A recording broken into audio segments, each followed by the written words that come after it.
پیسے واپس دینے کا مسئلہ آیا تو اختلاف ہوا. حضور نے فرمایا کہ میں نے تجھے مثال کے طور پر $100 میں بیچا تھا اور تجھ سے میں نے قیمت $100 لیے. وہ کہنے لگا میں نے تو $125 میں خریدا تھا اور آپ کو $125 دیے. اب $25 کا جھگڑا ہو گیا. حضور فرما رہے ہیں کہ میں نے تجھے $100 میں اونٹ بیچا ہے اور تو نے مجھے $100 دیے. وہ کہتا ہے میں نے آپ سے $125 میں خریدا ہے اور آپ کو میں نے $125 دیے ہیں, لہذا $125 لاؤ واپس. حضور فرماتے پہ تجھ سے میں نے $100 لیے ہیں, اس کا اونٹ کی قیمت $100 لے. وہ دیہاتی کہنے لگا آپ گواہ لائیے. وہ حضور سے کہہ رہا آپ گواہ لائیے. تو حضور نے فرمایا کہ بھئی میرا تیرا جب معاملہ ہوا تھا تو ہم دو ہی تھے, میں گواہ کہاں سے لاؤں؟ کوئی تیسرا تو تھا ہی نہیں, میں اور تو دو ہی تھے, گواہ کہاں سے لاؤں؟ تو یہ جب ان کے آپس کی بات ہو رہی تھی تو اور صحابہ اکٹھا ہو گئے. تو جب حضور نے فرمایا کہ بھئی جب معاملہ میرا تیرا ہوا تھا ہم دو ہی تھے, تیسرا کوئی تھا ہی نہیں, گواہ کہاں سے لاؤں؟ تو حضرت حذیفہ نے آگے بڑھ کر کہا یا رسول اللہ میں گواہی دے رہا ہوں کہ آپ نے $100 میں خریدا اور اس سے آپ نے $100 لیے. تو حضور نے فرمایا کہ جب ہمارا ان کا معاملہ ہوا تھا آپ کہاں تھے, کیسے گواہی دے رہے ہو, آپ تو تھے نہیں. تو حضرت خزیمہ نے کہا کہ یا رسول اللہ 7ویں آسمان پر سے قرآن اترتا ہے اور آپ وہ ہمیں سناتے ہیں اور فرماتے ہیں کہ یہ اللہ کا کلام ہے اور ہم تصدیق کرتے ہیں. تو جو 7ویں آسمان پر سے جو چیز آ رہی ہے اور اس میں ہم تصدیق کرتے ہیں تو کیا یہ $25 کے لیے آپ جھوٹ بولیں گے؟ جیسے میں گواہی دیتا ہوں کہ آپ نے $100 میں اونٹ خریدا ہے اور اس سے آپ نے $100 لیے. اس دن حضور نے یہ فرمایا تھا کہ خزیمہ جس کے لیے گواہی دیں گے ان کی اکیلوں کی گواہی دو کے قائم مقام. تو سارے مجمع نے کہا کہ ان کو دوسرے گواہ کی ضرورت نہیں ہے, ان کی تو اکیلوں کی گواہی دو کے قائم مقام ہے. بہرحال وہ آیتیں لے لی گئی. اب دو تحریریں ہیں, ایک وہ تھیلے والی ساری تحریریں ہیں اور ایک اوریجنل تحریریں ہیں. پھر تھیلا اور اوریجنل تحریروں کا ملان کیا گیا. پھر ملان کرنے کے بعد میں پھر حافظوں کو بلا کر بٹھایا گیا. ایک حافظ پڑھتا تھا اور یہ کمیٹی کے سب حضرات اس کا ملان کرتے تھے, شروع سے آخر تک حافظ پڑھتا تھا. پھر دوسرا حافظ, پھر تیسرا حافظ, ایسے کئی حافظوں کو بٹھا کر کے اس کا ملان کیا گیا. جب مکمل اطمینان ہو گیا تو ان 5 کمیٹی کے 5 ممبروں نے مل کر قرآن کریم کے 5 مصحف تیار کیے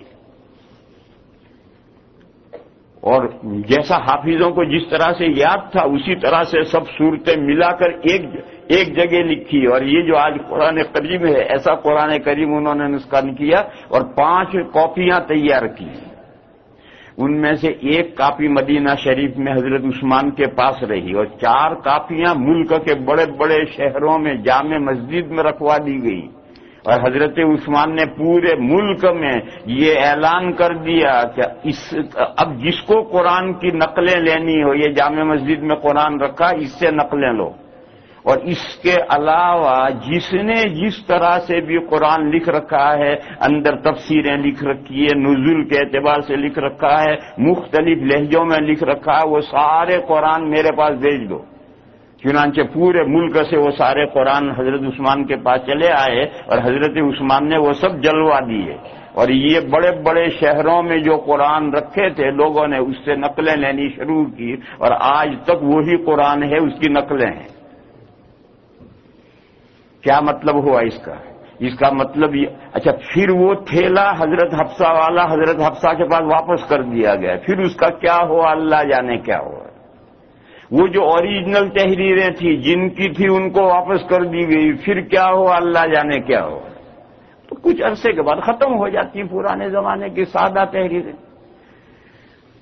اس کا حاصل یہ ہے کہ صدیق اکبر کے زمانے میں جس قرآن کریم کو سرکاری ریکارڈ میں لیا گیا تھا, حضرت عثمان نے اسے سرکاری ریکارڈ میں سے نکال کر پھر مسلمانوں کو سونپ دیا, لو یہ قرآن تمہارا. جو کام حضرت ابو بکر نے کیا تھا انہوں نے سرکاری ریکارڈ میں لیا تھا, حضرت عثمان نے سرکاری ریکارڈ سے نکال دیا. اور آج دنیا کی کوئی اسلامی گورنمنٹ اس کے سرکاری ریکارڈ میں قرآن نہیں. آج 1400 سال میں کسی بھی اسلامی حکومت کے سرکاری ریکارڈ میں قرآن کریم نہیں. قرآن کریم مسلمانوں کو سپرد کر دیا گیا ہے.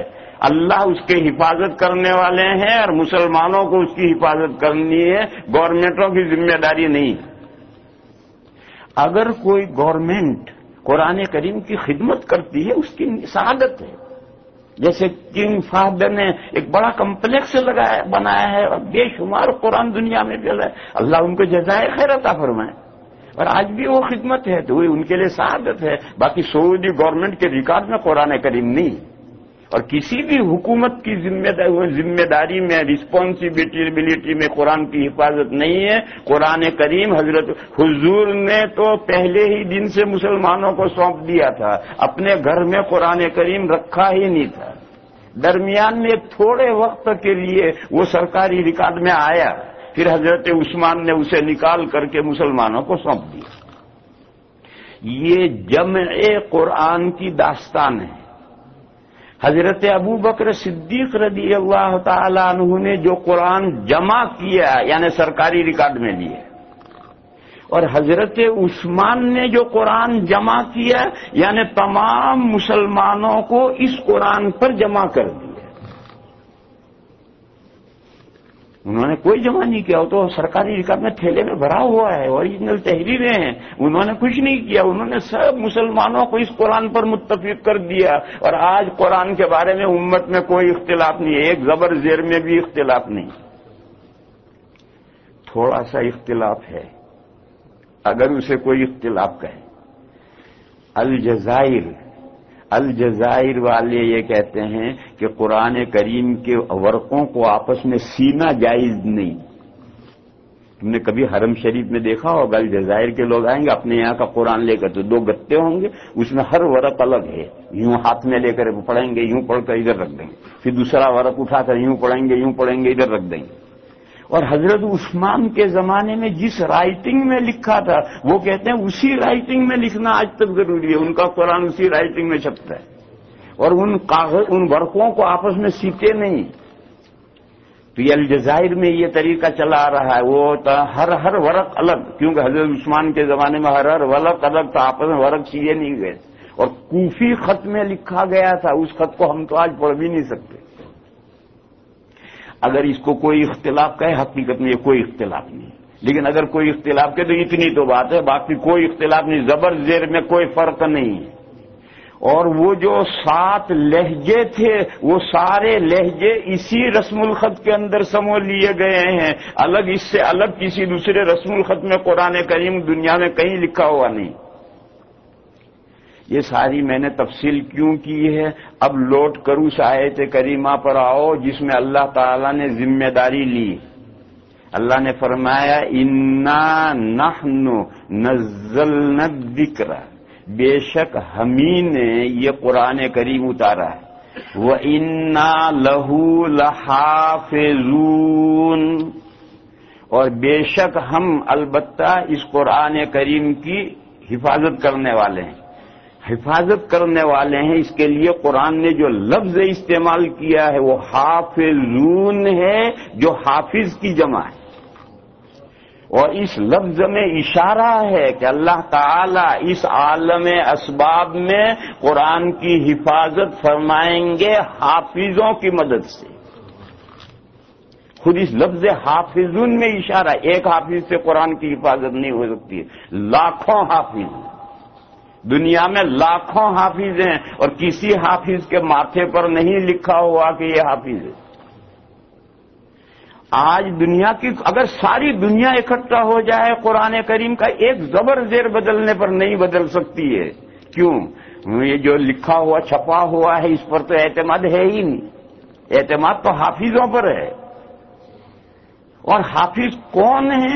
اللہ جانے کون ہے. لاکھوں آدمی دنیا میں ہیں اور پتہ کسی کو نہیں ہے. لہذا حافظوں کو چن چن کر کوئی مار ڈالنا چاہے تو کہاں سے مارے گا؟ کسی حافظ کی پیشانی پر تو لکھا ہوا ہے نہیں. اور آپ کو ایک قصہ سن کر بڑی حیرت ہوگی. یہ جو روس نے 5 ملک چھوڑ دیے غریبی کی وجہ سے، ازبکستان، تاجکستان، قزاقستان اور پتہ نہیں کون سے استان، تو ان میں سے میں ازبکستان گیا تھا۔ ازبکستان میں سمرقند، تاشقند، بخارا، مرغلان، یہ سب ازبکستان میں ہے۔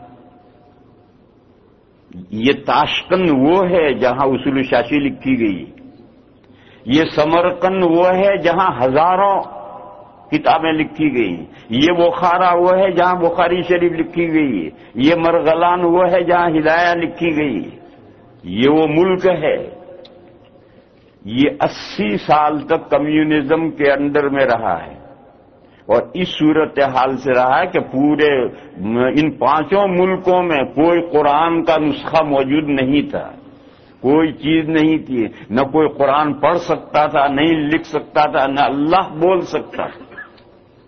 آج وہاں جا کر دیکھو، بیچارے لفظ اللہ نہیں بول سکتے۔ وہاں میں نے دیکھا کہ بعض حافظ ہیں، اور ایک نہیں متعدد حافظ بہترین قرآن پڑھتے ہیں۔ تو میں نے وہاں کے لوگوں سے پوچھا، ہم گئے تھے وہاں، ایک سیمینار ہوا تھا امام بخاری علیہ الرحمہ پر، اور امام بخاری کی قبر ہے سمرقند سے 17 کلومیٹر پر امام بخاری علیہ الرحمہ کی قبر ہے، خرتنگ ایک گاؤں ہے چھوٹا سا، وہاں قبر ہے، ان کی قبر پر بھی ہم گئے ہیں۔ تو سمرقند میں وہ سیمینار ہوا تھا، اس میں گئے تھے، تو سمرقند، تاشقند، یہ سب جگہ ہم گھومے ہیں، تو دیکھا کہ حفاظ ہیں وہاں کے مقامی۔ ہم نے ان سے پوچھا کہ بھئی یہ اس ملک میں حافظ کیسے؟ تو لوگوں نے ہمیں بتایا کہ اصل میں طریقہ یہ تھا، کمیونزم کے دور میں ایک حافظ صاحب ہیں اور دوسرے ان سے حفظ کرنا چاہتے ہیں، تو صبح کلاڑی اور رسی لے کر جنگل میں نکل جاتے تھے لکڑیاں کاٹنے کے لیے، ایک ادھر نکل گیا، ایک ادھر نکل گیا، ایک ادھر نکل گیا، ایک ادھر نکل گیا، اور بستیوں سے نکل کر 20 مائل 25 مائل چل کر اتنا بستیوں سے دور جا کر کسی پہاڑ کی کھو میں اکٹھا ہوتے، اور وہ حافظ صاحب اپنے حفظ سے قرآن کریم ان کو یاد کراتے تھے، اور وہ دن بھر وہ حفظ کرتے، کوئی قرآن نہیں، حافظ صاحب حفظ کرا رہے ہیں، سب لوگ اسے یاد کر رہے ہیں، جتنا سبق ہے یاد کرا دیا، پھر اٹھے، پھر بکھر گئے، پھر لکڑیاں کاٹی، گٹھر سر پہ رکھے اور بستی میں آ گئے۔ اس طرح سے شہروں سے نکل کر پہاڑوں کی کھو میں جا کر کے ان حافظوں نے حفظ کیا ہے بغیر قرآن کریم کے۔ تو یہ وہ حافظ ہیں جس ملک میں کمیونزم جہاں اللہ نہیں بول سکتے تھے، وہاں بھی اللہ تعالیٰ حافظ تیار کر رہے ہیں۔ اللہ کا نظام ہے۔ بہرحال یہ دنیا دارالاسباب ہے، یہاں ہر چیز کا سبب ہے۔ اللہ رزاق ہیں مگر روزی کے لیے ہاتھ پیر ہلانے پڑتے ہیں۔ اللہ ہی زندہ کرنے والے ہیں مگر زندہ ہونے کے لیے شادی کرنی پڑتی ہے۔ اللہ ہی مارنے والے ہیں مگر مرنے کے اسباب بنتے ہیں۔ تو اللہ ہی قرآن کریم کی حفاظت کرنے والے ہیں مگر اللہ تعالیٰ حفاظت کیسے کریں گے؟ دنیا دارالاسباب ہے، یہاں اسباب بنیں گے۔ وہ اسباب کیا ہیں؟ یہ خود اسی آیت میں اشارہ ہے، انا لہو لحافظون۔ چنانچہ نزول قرآن کے ساتھ ہی فوراً پوری امت نے قرآن کریم کا حفظ شروع کر دیا، مرد بھی عورتیں بھی، جس کو جتنا استطاعت تھی حفظ شروع، اور اس وقت سے لے کر آج تک حفظ پر مدار ہے۔ اس حفظ کے لیے ذرائع، پہلی چیز تو یہ لازم کر دی گئی کہ ہر شخص کو نماز میں قراءت کرنی ہے، فاتحہ کے بعد قرآن کریم پڑھنا ہے اور حفظ پڑھنا ہے۔ اور حضور کے زمانے سے لے کر آج تک فرض نمازوں میں قرآن کریم حفظ پڑھنے ہی کا رواج چلا آ رہا ہے، قرآن دیکھ کر فرض نمازوں میں پڑھنے کا رواج نہیں۔ اب جب ہر مسلمان کو، مرد ہو، عورت ہو، بچہ ہو، بڑا ہو، بوڑھا ہو، شہری ہو، دیہاتی ہو، ہر ایک کو قرآن کریم فرضوں میں پڑھنا ہے، تو تھوڑا بہت تو ہر ایک یاد کرے گا ہی۔ اور جب تھوڑا بہت یاد کرنے والے ہوں گے تو اس سے زیادہ اس سے زیادہ اس سے زیادہ، اور سارا قرآن یاد کرنے والے بھی اللہ تعالیٰ اسی میں سے پیدا کر دیں گے، اسی میں سے نکال دیں گے۔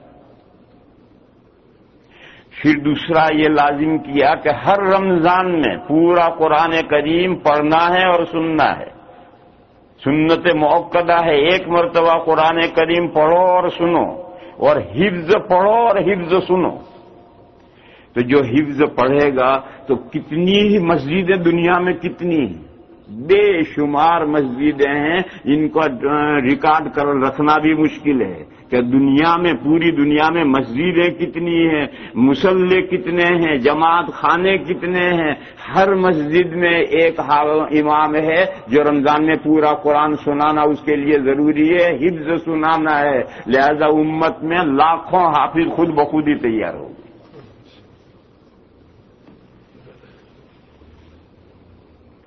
اور جب اتنے حفظ پڑھنے والے ہیں اور سارے سننے والے ہیں تو سننے والوں کے دلوں میں گدگدی ہوگی، ہر آدمی سے میں بھی اپنے بچے کو حفظ کراؤں، دیکھو حافظ صاحب سناتے ہیں، کیسا ویلیو ان کا بڑھا ہوا ہے، کیسی رسپیکٹ ہو رہی ہے، حافظ کا احترام ہے۔ مصلیوں کو چاہیے کہ یہ جو حفاظ ہمیں رمضان میں قرآن سناتے ہیں ان کا رسپیکٹ کرو، ان کا احترام کرو، قرآن کی وجہ سے احترام کرو، اور جب قرآن کی وجہ سے ان کا احترام کرو تو ہر آدمی کے دل میں جذبہ پیدا ہوگا کہ میں بھی اپنے بچے کو حفظ کراؤں۔ یہاں ایک مسئلہ سمجھ لو، میں نے بتلایا کہ حضور کے زمانے سے آج تک تمام فرض نمازوں میں حفظ قرآن کریم پڑھنے کا رواج ہے، امت قرآن دیکھ کر پڑھنے کا رواج ہے ہی نہیں۔ اور رمضان میں جو دور اول ہے صحابہ اور تابعین اور تبع تابعین کا دور، تو صرف ایک روایت ہے، ایک روایت کے علاوہ قرآن میں دیکھ کر پڑھنے کی کوئی روایت ہے ہی نہیں، صرف ایک روایت ہے، وہ بھی بخاری شریف میں ہے اور بغیر سند کے، اس کی سند دوسری کتابوں میں ہے، اور وہ روایت ایسی ہے کہ اس کا مطلب یوں بھی ہے اور یوں بھی ہے، محکم نہیں ہے وہ روایت۔ وہ روایت یہ ہے کہ حضرت عائشہ صدیقہ رضی اللہ تعالی عنہا کا ایک غلام تھا، ذکوان اس کا نام تھا، وہ تراویح یا نفلوں میں امامت کرتا تھا اور اس کے پیچھے حضرت عائشہ نفلیں پڑھتی تھی، تراویح پڑھتی تھی، اور اس کے بارے میں ہے کہ کان یؤم فی المصحف، وہ مصحف میں امامت کرتا تھا۔ مصحف میں امامت کرتا تھا کیا مطلب؟ مصحف میں امامت کرتا تھا، اس کا ایک مطلب علماء کرام نے یہ سمجھا ہے کہ وہ قرآن دیکھ کر کے پڑھتا تھا اور امامت کرتا تھا، امام بن کر نماز پڑھاتا تھا اور قرآن میں دیکھ کر پڑھتا تھا۔ دوسرا مطلب اس کا یہ ہے کہ وہ پکا حافظ نہیں تھا، قرآن ساتھ رکھتا تھا، جیسے ہمارا امام ہوتا ہے، ہمارے امام آج کل پکے حافظ نہیں، کیوں؟ یہ رمضانی حافظ ہے۔ حافظ وہ ہے جسے 365 دن قرآن 9 زبانوں، وہ اصل حافظ ہے۔ اللہ قرآن کی جن حافظوں سے مدد کر رہے ہیں، حفاظت کر رہے ہیں، وہ ان رمضانی حافظوں سے نہیں، بلکہ ان حافظوں کے ذریعے سے قرآن کی حفاظت ہو رہی ہے جن کو پوری زندگی قرآن 9 زبان ہے، کہیں سے پڑھاؤ فٹ سے پڑھنا شروع کریں۔ ایسا جو حافظ ہوتے ہیں پکے حافظ جن کو پورا قرآن 9 زبان ہے، ان کو جب امامت کے لیے کھڑے ہوں گے تو رحل میں قرآن رکھنے کی ضرورت نہیں ہے، ساتھ میں رحل میں قرآن رکھا ہوا ہے۔ اور یہ جو ہمارے رمضانی حافظ ہیں ان کو رحل میں قرآن رکھنا پڑتا ہے، یہ مطلب ہے کان یوم فی المصحف کا، کہ وہ حافظ پکا حافظ نہیں تھا۔ ذکوان نام کا جو ان کا مدبر غلام تھا وہ پکا حافظ نہیں تھا، اس کا حفظ کچا تھا، تو وہ رحل میں قرآن کریم رکھتا تھا اور وہ دن بھر پارا یاد کر کے لاتا تھا، اور کہیں بھولتا تھا تو کھول کر دیکھتا بھی تھا، بھی پڑھتا بھی تھا، قرآن میں دیکھ کر پڑھتا تھا۔ یہ مطلب اس کا نہیں ہے کان یوم فی المصحف کے معنی مصحف ساتھ میں رکھ کر کے پڑھتا تھا، جب ضرورت پڑتی تھی اس میں دیکھتا تھا، کیونکہ وہ پکا حافظ نہیں تھا۔ تو ایک مطلب اس روایت کا یہ ہے، ایک مطلب یہ ہے کہ قرآن میں دیکھ کر پڑھتا تھا، یہ مطلب بھی ہے، یہ مطلب بھی ہے۔ پھر فقہائے کرام کا زمانہ آیا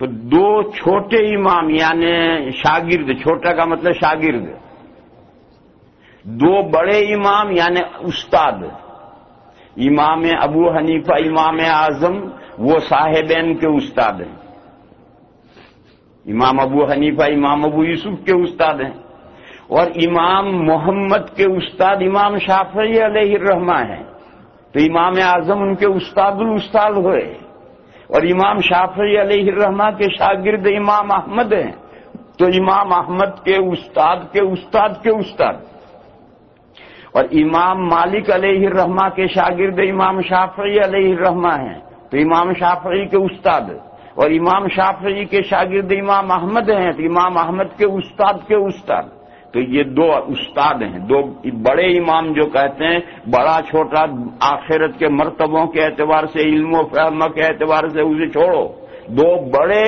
یعنی اساتذہ، امام مالک بھی، امام شافعی اور امام احمد دونوں کے استاد ہیں، اور امام اعظم بھی امام ابو یوسف، امام محمد، پھر امام شافعی، پھر امام احمد سب کے استاد ہیں۔ یہ دو بڑے امام اس میں متفق ہیں کہ فرضوں میں، فرض نمازوں میں اگر قرآن کریم میں دیکھ کر پڑھے گا نماز باطل ہے۔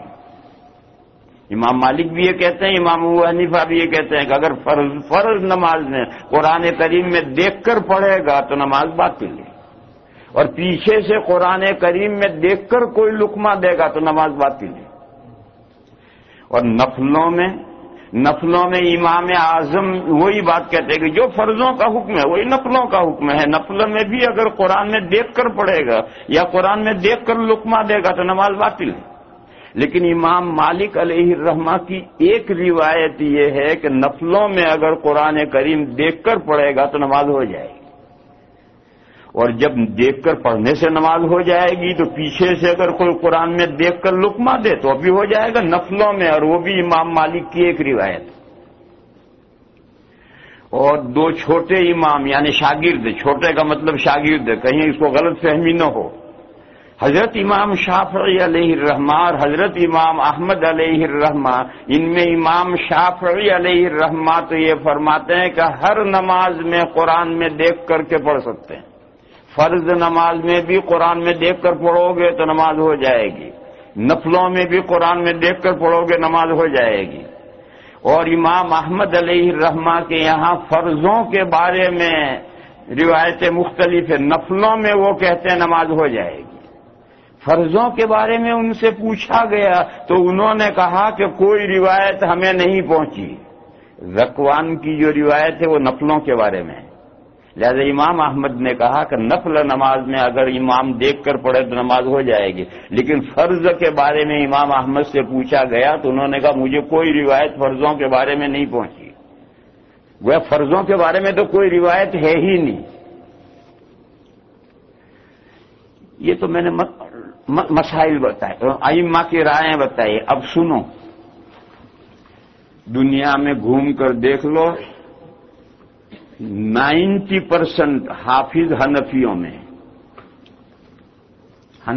حافظ ہوں گے، اور باقی 10% حافظ مالکیہ، شافعیہ، حنابلہ تینوں میں مل کر 10% حافظ ہوں گے، اور عربوں میں جا کر گھوم کر علاقے کے علاقے ڈھونڈ جاؤ گے کوئی حافظ نہیں ملے گا۔ اور ہمارے یہاں حنفیوں میں جاؤ ہندوستان میں ایک ایک گاؤں میں 50 عورتیں آپ کو حافظ ملیں، 50 عورتیں ایک ایک گاؤں میں حافظ ملیں گے۔ ہمارے گجرات میں جاؤ، کیوں؟ لڑکیوں کو حفظ کرانے کا رواج ہے۔ میرے 12 لڑکے ہیں الحمدللہ، سب حافظ ہیں، 2 لڑکیاں ہیں وہ بھی حافظ ہیں۔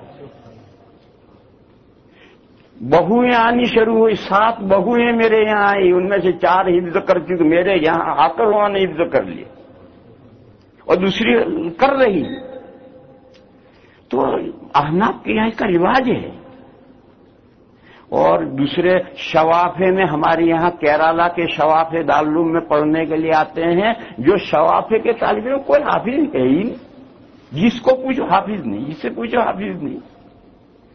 تو میرے بھائیوں، یہ جو حفظ کی دولت ملتی جو احناف کو ملی ہے، وہ اپنے امام کا جو مذہب ہے اس مذہب کی رعایت میں یہ دولت ملی ہے۔ اور وہ عرب جو پیچھے رہ گئے تو اندر قرآن دیکھ کر پڑھ سکتے ہیں، وہ پڑھتے ہیں، حفظ کرنے کی کیا ضرورت ہے؟ تو حفظ کی دولت سے محروم رہ گئے۔ لہذا جائز ناجائز کو تو چھوڑو، مصلحت دیکھو کیا ہے۔ ایک میں مثال دوں، ایک بڑی اچھی مثال ہے، اسے سمجھو میرے بھائیو۔ حضرت فاروق اعظم رضی اللہ تعالیٰ عنہ نے اپنے دور خلافت میں یہ آرڈیننس جاری کیا تھا کہ کوئی حاجی حج کے سفر میں عمرہ نہ کرے، نہ تمتع نہیں، قران نہیں، سب حج کے سفر میں آؤ، صرف حج کر کے چلے جاؤ وطن، اور سال کے بیچ میں عمرہ کرنے کے لیے مستقل سفر کر کے آؤ۔ یہ حضرت عمر نے آرڈیننس نافذ کیا تھا کہ کوئی آدمی حج کے سفر میں عمرہ نہ کرے، عمرہ کرنے کے لیے سال کے بیچ میں مستقل سفر کر کے آئے۔ حضرت عمر رضی اللہ تعالی عنہ کی جو پالیٹکس تھی وہ یہ تھی کہ وہ جو ہائی مائنڈ جو ہوتا تھا وہ پہلے اس ہائی مائنڈ کو سمجھا دیتے اور پھر گول مول آرڈر دیتے تھے۔ اب عام لوگ تو جب چیموگیاں کریں گے تو چیموگیاں وہ پہلے ان ہائی مائنڈ لوگوں کے پاس پہنچیں گے، مجھے خود ہی مطمئن کر دیں۔ لیکن جب حضرت عمر کا انتقال ہو گیا، حضرت عثمان اور بعد کا دور آیا تو یہ مسئلہ اختلاف وقت بھی حج کے سفر میں عمرہ کیوں نہیں ہو سکتا؟ نبی پاک صلی اللہ تعالی علیہ وسلم کے زمانے میں مدینہ سے حج کا احرام باندھ کر گئے تھے، مکہ جا کر وہ حج کا احرام ختم کر کے عمرے کا احرام کروا دیا گیا۔ جب حضور کے زمانے میں حج کے سفر میں عمرہ کیا ہے حضور نے بھی اور صحابہ نے، تو کیوں نہیں کر سکتے؟ بڑا جھگڑا کھڑا ہوا۔ جو سمجھدار صحابہ تھے جن کو پہلے سے حقیقت حال معلوم تھی انہوں نے بتلایا۔ وہ کیا ہوا؟ یہ جو کعبہ شریف ہے حج 5 دن ہوتا ہے، حج 5 دن ہوتا ہے، تو 5 دن میں تو لاکھوں آدمی اکٹھا ہو جاتے ہیں۔ آج تو بہت لاکھ ہیں، حضور کے زمانے میں اتنی بڑی گیدرنگ ہوئی تھی کہ اس آسمان نے کبھی اتنی بڑی گیدرنگ نہیں دیکھی تھی۔ وہ 1,24,000 صحابہ نے حضور کے ساتھ حج کیا۔ اس زمانے میں اتنی بڑی گیدرنگ اس آسمان نے نہیں دیکھی تھی۔ کیوں؟ اس زمانے میں مہینوں لگتے تھے ایک جگہ سے دوسری جگہ جاتے ہوئے، کوئی آسان سفر تھوڑے تھے۔ تو حج کے زمانے میں تو بہرحال ہزاروں کی مجمع اکٹھا ہو جاتا تھا۔ پھر حج کے بعد یہ کعبہ معطل پڑا ہے۔ کبھی ایک کا دکا سال کے بیچ میں کوئی آدمی عمرہ کرنے آ جاتا تھا، باقی سال بھر یہ کعبہ ایسے ہی کھڑا ہے۔ جو مکہ کے لوگ ہیں وہ نماز پڑھتے ہیں، باقی عمرہ کرنے والے کوئی ایک کا دکا کبھی کبھی آ جاتا تھا۔ حضرت عمر رضی اللہ تعالی عنہ نے یہ آرڈیننس نافذ کیا، اس آرڈیننس کے برکت سے لوگ حج کرنے الگ آتے تھے، عمرہ نہیں کرتے تھے، اور ہر مسلمان سال کے بیچ میں عمرہ کرنے آتا ہے۔ نتیجے میں کعبہ آباد ہو گیا۔ آج ایسا آباد ہے کہ پورا سال 360 دن کا عمرہ کرنے والے آنے اور جانے والوں کا اوور ٹرن 40 سے 50 ہزار آدمیوں کا ہے۔ روزانہ 40 سے 50 ہزار نئے آدمی عمرہ کرنے آتے ہیں، اتنے روانہ ہو جاتے ہیں۔ یہ پورے سال کا اوور ٹرن ہے۔ یہ سارا جو کعبہ آباد کر دیا ہے یہ حضرت عمر کے آرڈیننس نے آباد کیا۔ لہذا اس بحث کو چھوڑو کہ حضرت عمر نے مسئلہ بیان کیا تھا یا مصلحت رکھی تھی۔ حضرت عمر نے کہا تھا حج کے ساتھ کوئی عمرہ نہ کرے، عمرہ کرنے الگ سفر کر کے آؤ، یہ مسئلہ تھا یا مصلحت تھی؟ مگر حضرت عمر نے کوئی واضح نہیں کیا تھا، بغیر واضح کیے جو آرڈیننس جاری کیا تھا تو آج کعبہ شریف آباد ہو گیا۔ میرے بھائیوں، اسی طرح سے سمجھو، نمازوں میں یہ مسئلے مت بگارو کہ نماز ہوتی ہے نہیں ہوتی ہے، یہ ہے وہ ہے۔ ارے یہ کہو نماز نہیں ہوگی، حفظ شروع کرو۔